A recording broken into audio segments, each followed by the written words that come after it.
Hello everyone, welcome to the video. I hope you're doing well. Now, I've talked about games, I've talked about movies, but one thing I've always been fascinated with is horror. The horror genre is probably my favorite genre of anything. Movies, games, what have you. The ability to tell interesting stories using arguably the most powerful human emotion of fear is always so fun to watch and engage with.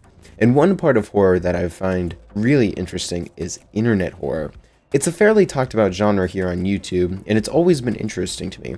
The ability to tell really horrifying and creepy stories through YouTube is awesome, and I love the diversity of stories in this genre. What I want to do today for this video is give a history of internet horror, starting from the beginning and moving forward, and give my takes on some of the more popular franchises. Now, I'll be frank, a lot of what I'll be talking about today is something more specifically known as analog horror. Now, analog horror, for those not familiar, is a style of storytelling that involves a film, usually taking place on a VHS or of some sort. Not all of these will be analog, but the majority probably will be. Also, most, if not all of these will be available on YouTube, so if one piques your interest, go check them out because I will be spoiling these series. Anyway, I hope you enjoyed the video. Grab a snack, get cozy, hold my hand as we walk down the timeline of internet horror.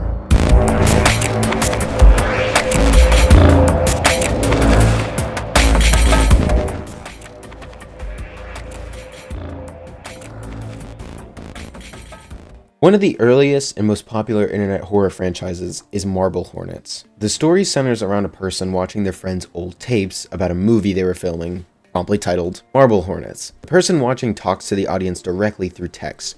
However, he comes to realize that the majority of these tapes have nothing to do with the movie, and instead show his encounters with a Slender Man-like entity stalking him. The person talking to us watches these to try to get an understanding of what their friend is experiencing. It's pretty scary overall. Personally, I think the scariest parts are when the audio is turned off. This makes you just glue your eyes to the screen, making the appearance of Slender more horrifying, and it's just done fantastically. There's a reason this got so popular, as the format of this style of storytelling was relatively new at the time. It's not directly analog, especially because at the time, this is what phones and cameras looked like. So it's a weird mix of analog horror mixed with modern internet horror. All that said, the series has a very unique feel to it, and it works to serve up a really interesting story about a man being stalked by Slender Man. I personally love the format, and whenever Slender appears, it's done really well and makes me jump in my seat a little bit. I especially love when he's not made the focus or is shown for just a brief moment, because it really feels real. I would say this is probably the most realistic horror franchise on this list. It doesn't use many effects and focuses on telling a story. Now, admittedly, I haven't watched every episode of Marble Hornets because, holy crap, but from what I've seen, Marble Hornets is a staple of internet horror, and in my opinion, one of the coolest stories ever told. A lot of the horror comes with the obvious, being stalked by Slender Man, but also the perspective of the watcher is also a terrifying situation. It's all done so well. This is one that I haven't seen before making this video, and it was really fun to watch. It's not overly gross, it doesn't use a lot of, if any, gore. It just tells a creepy story about a man being stalked and how it changes his and his friend's life. I really enjoyed watching it, and I completely understand why it's so popular.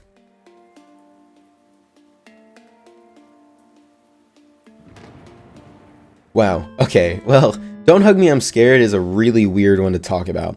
It's probably the most seen series on this list, with its first video having over 76 million views as of writing this.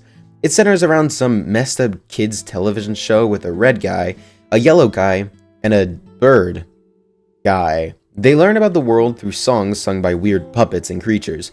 The songs take weird and gross turns as the characters begin playing with organs and blood. The show actually took me a while to get used to. The first 3 episodes are just gross out, weirdly edited scenes meant to make you feel more uncomfortable than scared.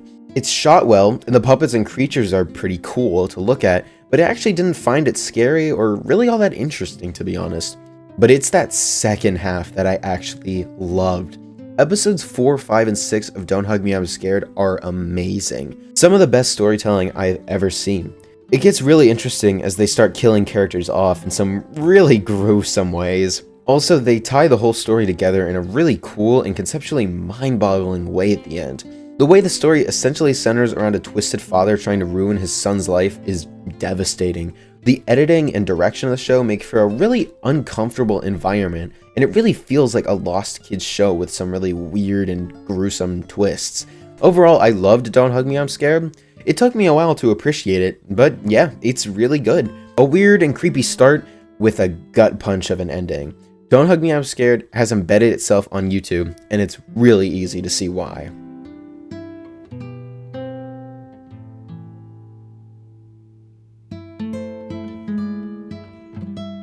Alright, this one is really interesting to talk about. The Monument mythos has one of the best premises for anything I've ever seen. The story revolves around the ideas of monuments and other government structures being used to house large creatures or some biological life form. The government often sacrifices people to them, as you do. They show different monuments like the Statue of Liberty, Mount Rushmore, Alcatraz, and show what the government is using them for. A lot of the series feels like a conspiracy theorist trying to expose the government, and it's really fun to go on this ride. The way a lot of the series is shot is images with cool music playing over it. There's also testimonies from people and their experiences, along with whatever this is. The story is without a doubt disturbing, and the occurrences with different monuments makes for some really creative takes and cool monsters. It really rides on the fear of what the government could be hiding from us, along with the general fear of big monsters chilling in Lincoln's head. This is one I highly recommend you watch Wendigoon's video on the subject, as I can't really do the story justice.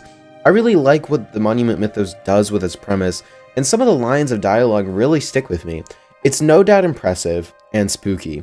I don't think I would describe it as scary, but I would call it disturbing, and I really enjoyed watching it for this video. Now we get to one of the first analog horror franchises, Local 58. Now, Local 58 is what I think to be my introduction to analog horror. I watched it back in 2020, and it really fascinated me. The story is really simple. A local news outlet is being manipulated by some force on the moon. They want people to look at the moon, which gets them to die or worship something bad regardless. These moon people also seem to tamper with other technologies like local GPS. And yeah, that's basically it. To give my honest opinion, I find Local 58 kind of overrated. Now, it is really good. I had a good time watching it, but I really wasn't scared or even disturbed really at all. There were a few moments that got me, like the guy worshipping the moon and the broadcast telling people to preserve their national spirit by killing themselves and their family. But other than that, I wasn't really impressed. I think this was an important stepping stone for the future Gemini home entertainment. And by that, I mean, it focuses vaguely on aliens and the moon's powers, but nothing is really fleshed out. I'm not saying it's bad, I just think it needed a few more episodes to showcase more of this world they've created. The effects are cool, and the overall plot seems interesting, I just wanted more. Maybe I'm missing something because in the end it says they're going digital, so maybe there's a second channel or something, but I've never heard of it. Overall, pretty good, just not as good as I was expecting given all the hype.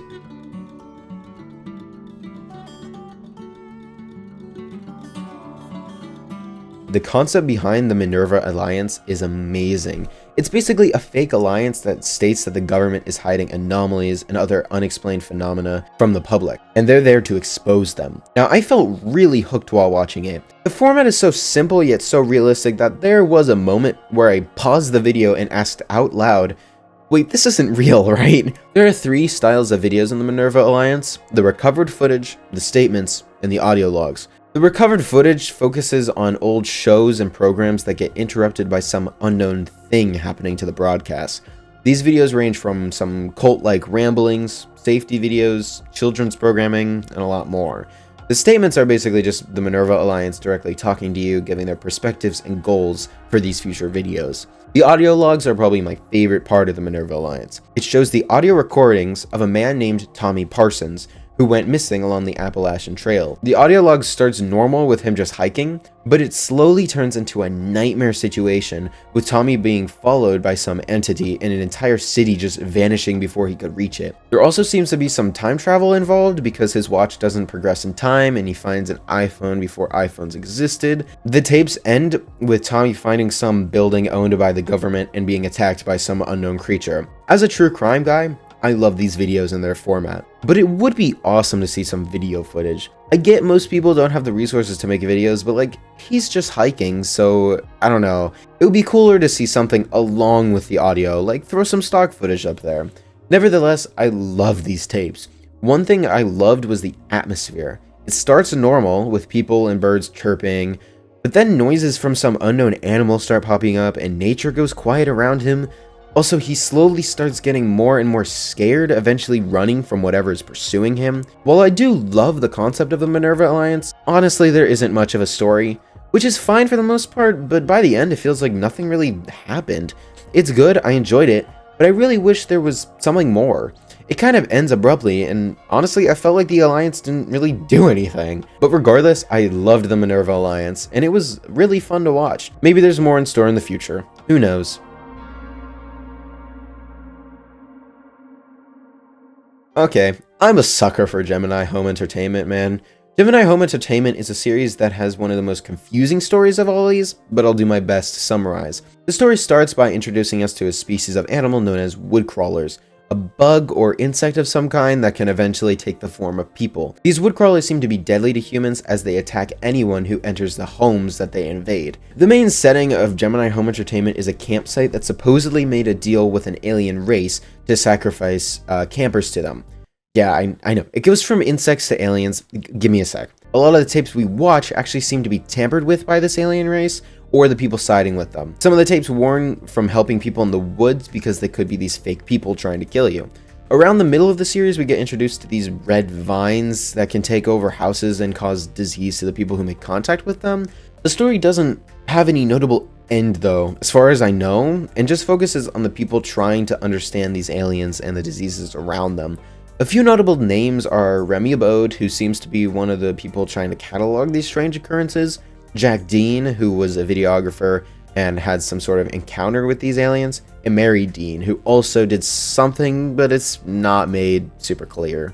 Now, a lot of the horror around Gemini is focused on the aliens and how powerful they are. There are many moments where we see these creatures, and they could kill everyone if they really wanted. But what I found the scariest was the stuff in the woods and the fake people aspect. Just the idea that a home could be overtaken and there's nothing you can do about it is really scary. And the fact that people screaming for help in the woods could actually be just fake people trying to kill you is also terrifying. Also, how horrifying is the games for children video? Like, that made me so uncomfortable. I felt I was scared the most when they go into first-person camera shots, especially in the pilot. It just heightens the horror, and the effects they use are really impressive and realistic. The woodcrawler stuff is really creepy, and the way the people move just makes me squirm. Everything is done really well, and I like it a lot. But I find it weird that we never got a definitive ending. If this last video is the ending, it sure didn't feel like it. But nevertheless, I had a blast watching this series, and I truly recommend it. There were some moments I legitimately jumped out of my seat, unlike any of these other horror franchises. Also, they do a wide variety of things with their format. There's camp safety videos, science videos, children's videos, and a lot more. Without a doubt, this is one of my favorite YouTube series, and I enjoyed it a lot. Also, the creator coded an entire game for this, like, talk about dedication. Okay, I don't know if you could tell, but I kinda like FNAF. And one part of the FNAF fandom that's so prevalent is the VHS tapes. There are so many variations, so I'm going to talk kind of vaguely about it, but whatever. A lot of people who make FNAF VHS style content usually use the FNAF franchise to start their journey, but make an entirely different story using different styles of videos. Mostly the common factors are the animatronics and some unknown serial killer who killed children in a restaurant. Some people make tutorial guides, some make found footage from security guards, and some make cartoons. Probably my personal favorite is Squimpus McGrumpus. I hope I pronounced that right. Squimpus's assets and style is so impressive. Honestly, a lot of their stuff looks better than the games, and it's all done really well. I love the different tests and calibrations that they show that usually end up going horribly wrong. A lot of the jump scares and creepy editing make for a really disturbing watch. The Walton Files is also a popular one. It centers around a completely different family and animatronics, but still at its core is a FNAF VHS franchise. There are so many that I really can't talk about all of them. Just look up FNAF VHS on YouTube and scroll through the thousands of creators.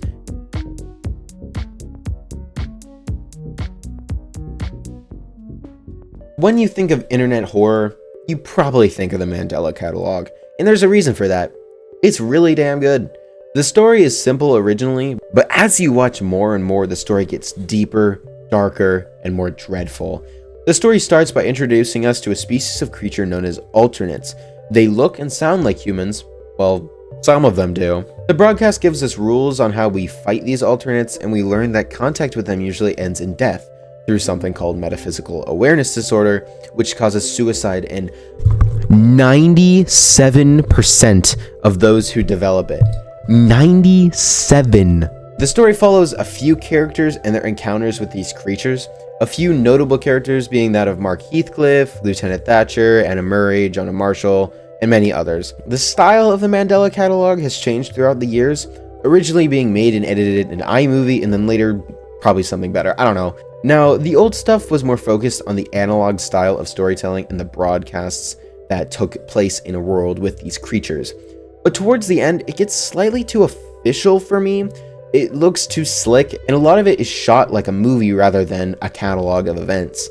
It's still good, don't get me wrong. I just prefer the horror and feel of the original stuff rather than the more professional, newer stuff. Like, for example, the first video, Overthrown. It gets overshadowed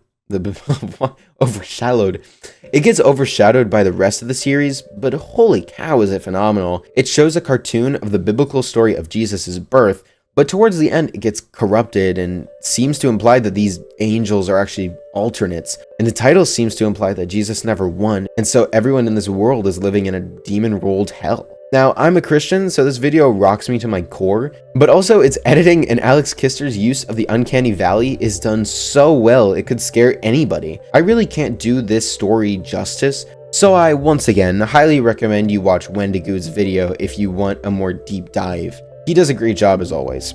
Also, Alex Kister has said that he planned the whole story ahead of time, and I believe him. The story is so in-depth and terrifying, and it's really unique. Also, coming off of so many analog horror franchises focusing on aliens, it's really cool to see something new done with these alternates. Everything about this story is terrifying, not just the biblical stuff, but also just the fear that your best friend could be a demon in disguise trying to get you to kill yourself. Just everything is so well done. I really enjoyed watching this, and I highly recommend it.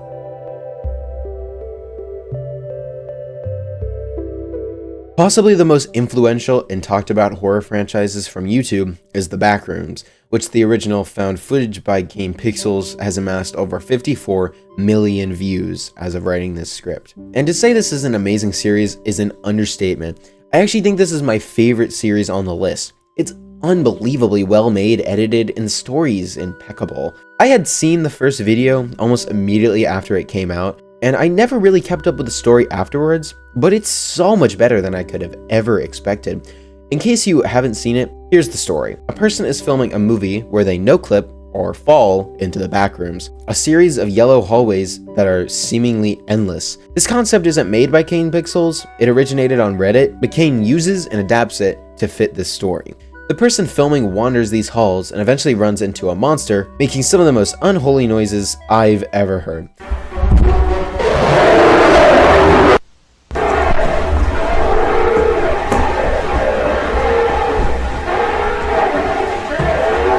The cameraman eventually gets cornered and presumably killed by the monster, causing the camera to fall back to Earth. The rest of the series focuses on a company called Async discovering the complex, as they call it, and developing infrastructure to be able to study it more. Mistakes happen a lot. A scientist named Marvin falls and finds this town with another creepy monster chasing him.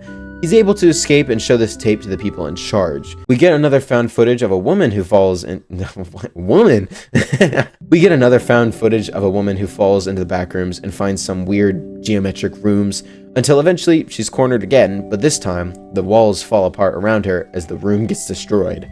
We also learn of a man named Peter Tench who time travels and attacks a group of scientists, saying the company staged his death, which causes him to shoot one of the scientists and flee. But as he leaves, he hits his head and dies from brain damage. The series ends with a higher-up at Async trying to do some damage control about the situation with Tench. When I first saw this, I legitimately thought it was real footage. It's that well modeled and animated. Also, I never expected the series to be so epic. The music and editing combine to create some incredibly cinematic scenes. Towards the middle of the series, it actually begins to use actors and real-life locations, There's definitely still a lot of CGI, but it's really cool to see actors and real camera work done in the Backroom series. I think my favorite episode of the series is Found Footage 2, believe it or not. Its ending is probably the scariest in the series, and the location is so cool. My other two favorites are probably Found Footage 1 and Reunion. All three are shot well and have incredibly tense moments. This series is really scary for sure, but the story is so engaging and interesting as well. Now, as someone who's dabbled in Blender and liminal images, I loved seeing the Backrooms brought to life in such an amazing way. Seeing different famous liminal images brought into a 3D format is awesome, and they look really cool. The entities are really spooky, even if sometimes they can look a little goofy, but the horror of the liminal images and just empty spaces is terrifying. Honestly, not many complaints. It wraps up amazingly, the horror really shines, it's really well animated, and there's a movie coming out soon, so stock up on the lore. Overall, this one I highly recommend you watch for yourself, because it's genuinely amazing.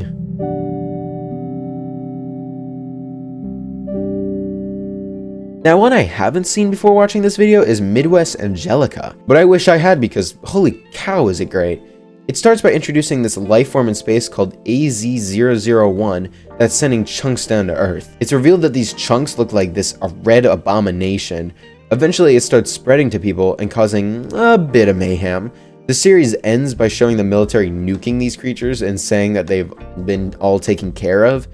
But the person saying this is actually a death row inmate. I know, it's weird, but this death row inmate gets assassinated. The final scene is this horrifying creation named Admiral Nero, who was the person who had some sort of authority in the military and caused a lot of this to happen. It's shown that he's become this, and explains that the military didn't succeed at anything, and shows more chunks falling to Earth, seemingly beginning one of the most terrifying and insurvivable apocalypses I've ever seen. Now, the first video seems to imply that this is all a movie and not real, yet even with that framing device, it's terrifying. A lot of the tension is really felt, especially with the police stuff, and the visuals are thoroughly disturbing and realistic. I thought the editing was good, and I loved the music choices, especially during the nuke scene. Honestly, there isn't much to talk about with this one because it's so simple, but it's definitely worth the watch and worth checking out. I don't know if a lot of you would consider this internet horror, but I definitely got that vibe while watching it. The Amazing Digital Circus is a terrifying series. The story is pretty simple. A woman puts on a headset and is transferred into this really beautifully animated realm. She gets introduced to the characters of the show and learns that there's no escape from this place she's in. She learns that characters can turn into these glitchy abominations and mindlessly attack anyone if they fully go insane. She attempts to escape but gets sent to an endless maze of office halls, and then eventually the void.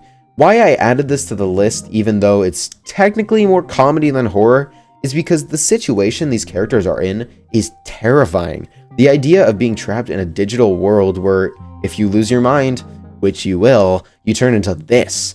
Just the atmosphere, while being seemingly innocent, has some eeriness to it that just screams prison to me. Also, the ending is legitimately one of the most existentially mind-boggling things I've ever seen. Pomni's look into the camera and also the forced smile towards the end is just devastating.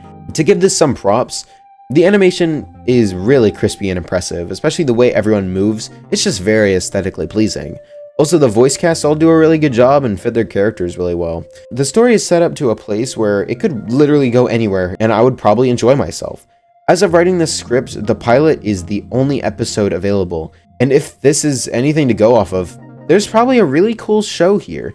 But also, if this is where it ends, I'd be happy too. Well, that pretty much brings us up to today. I hope you enjoyed the timeline. I know I couldn't cover anywhere close to all of these series on YouTube, but these are some of the franchises I was most interested in. And I chose them over others because I didn't want this video to be too long, you know? If I missed one of your favorites, comment down below and I'll check them out. I really think the internet is in a good place when it comes to internet horror. There's some newer franchises that I think have a lot of potential and could definitely build to something great. Like I said at the beginning, I love horror. And while there is a lot that goes into a series like this, as long as it has a good story and scares me, I'll likely enjoy it. I really hope you enjoyed this video. I had a blast watching these franchises and making this video for you all. Please have a good day. Stay safe. God bless. Bye. Oh, also subscribe, please.